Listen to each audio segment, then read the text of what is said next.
ঢোল বাদ্য সহকারে দরবারে আসবে, এটি কে কি মনে করলো, কে কি ছবি তুলে কোথায় দিল, এটি আমরা এটা দেখার দরকার নাই।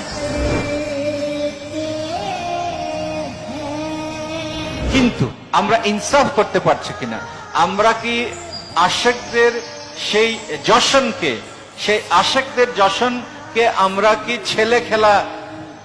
ছেলেদের খেলনা বানিয়ে ফেলেছি কিনা?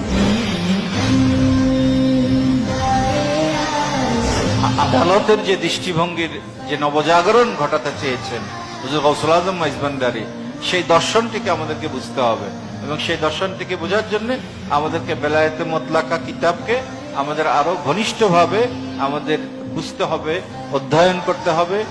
তাহলে আমরা হুজুর গৌসুল আজম মাইজভান্ডারীর সেই মহান শিক্ষা আদর্শ সেটি আমরা নিজেরাও আমরা উপকৃত হতে পারবো, আমাদের সমাজ বিশ্ববাসীকেও আমরা সেই উপকারটুকু আমরা পৌঁছে দিতে পারবো ইনশাআল্লাহ।